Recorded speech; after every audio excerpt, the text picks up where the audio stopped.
prions. Ô Seigneur, nous te bénissons pour la profondeur de ta parole. Et Seigneur, nous te disons combien de fois nous avons soif de toi. Nous prions pour tous nos auditeurs qui ont besoin et de ton attention et de la révélation de ta pensée dans quelque situation ils se trouvent.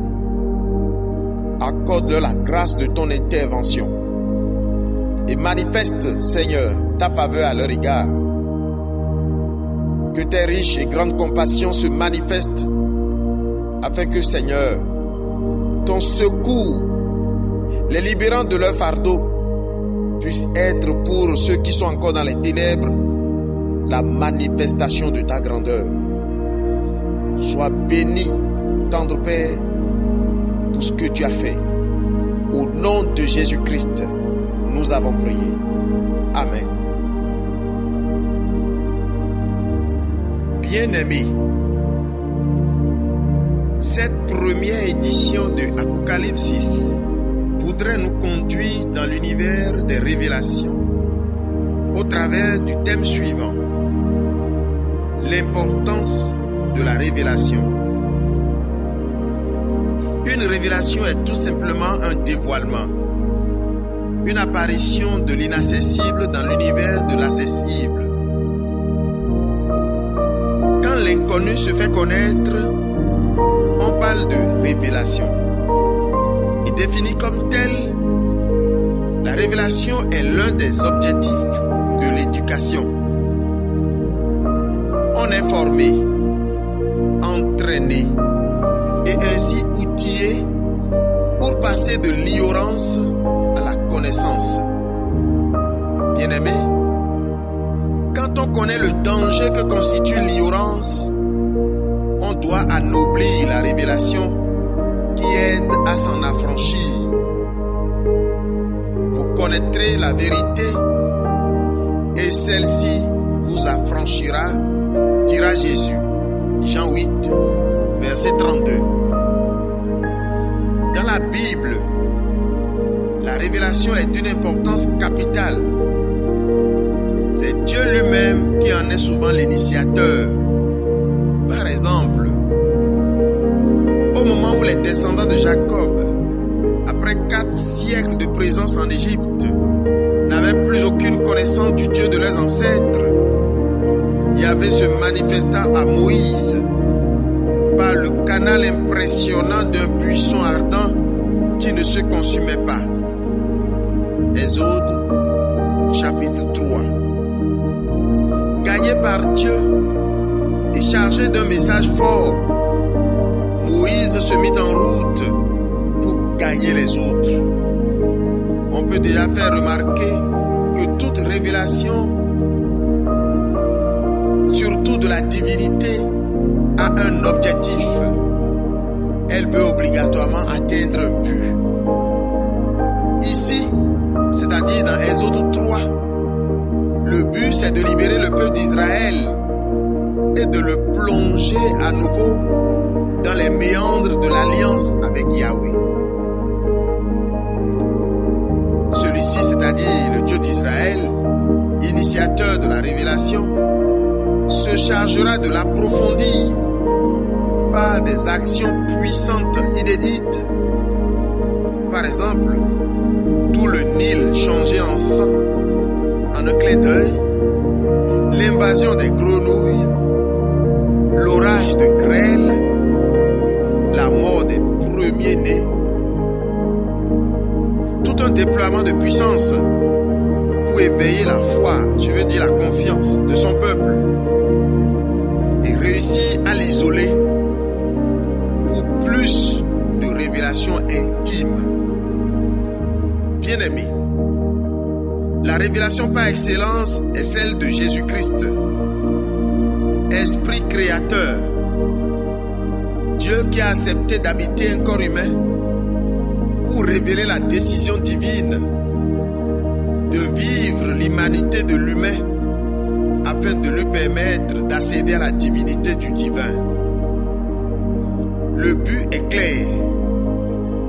Sauver l'homme de l'accusation du diable, de la malédiction engendrée par le péché et de la damnation éternelle. Christ s'est fait chair pour être l'agneau expiatoire. En lui, nous avons la rédemption, la vie à jamais. Mais, chers amis, la révélation ne s'est pas arrêtée à Christ. À chacun individuellement et à des communautés d'hommes, Dieu se révèle pour leur salut. Il s'est d'ailleurs choisi un agent de révélation, à savoir le Saint-Esprit. C'est lui qui, selon Jean 16, convainc le monde en ce qui concerne le péché, la justice et le jugement.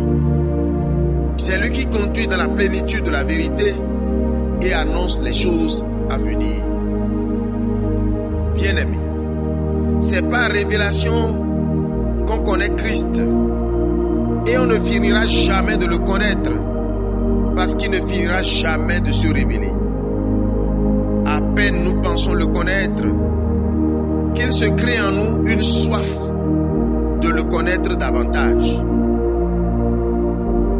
Nous devons donc rester ouverts à la révélation du Christ qui voudrait nous conduire pas à pas dans sa dimension, la dimension divine. Alors, nous devons le chercher. Il disait, « Cherchez-moi et vous me trouverez si vous me cherchez de tout votre cœur. » Dieu se révèle à nous par sa parole. Lorsque cette parole est lue et méditée sous la conduite du Saint-Esprit, on reçoit toujours des révélations. Dieu se révèle à nous lorsque, dans la communion de la prière, nous le cherchons. Il se révèle à nous par la prière. Et Dieu se révèle à nous également par l'exercice des dons du Saint-Esprit, comme par exemple les paroles de connaissance, les dons de prophétie, etc. Dieu se révèle à nous aussi au travers de situations éprouvantes. Alors nous lisons dans Job chapitre 33, versets 14 à 18, qui dit ceci. Dieu parle tantôt d'une manière, tantôt d'une autre, et l'on n'y prend point garde. Il parle par des songes, par des visions nocturnes, quand les hommes sont livrés à un profond sommeil, quand ils sont endormis sur leur couche. Alors il leur donne des avertissements. Il met le sceau à ses instructions, afin de détourner l'homme du mal et de le préserver de l'orgueil, afin de garantir son âme de la fosse et sa vie des coups du glaive. Par la douleur aussi, l'homme est repris sur sa couche, quand une lutte continue vient agiter ses os. Alors il prend en dégoût le pain, même les aliments les plus esquisses. Fin de citation. Dieu nous parle donc aussi par des situations éprouvantes et il se révèle à nous. Dieu se révèle à nous lorsque nous obéissons à des révélations précédentes. Ainsi, pour profiter des révélations de Dieu qui nous sont accordées, il nous faut en premier lieu examiner la révélation que nous avons reçue sur la base des critères de la parole de Dieu. Il nous faut aussi obéir davantage lorsque nous avons reçu la confirmation. Chers amis, c'est la révélation qui assure la croissance du chrétien.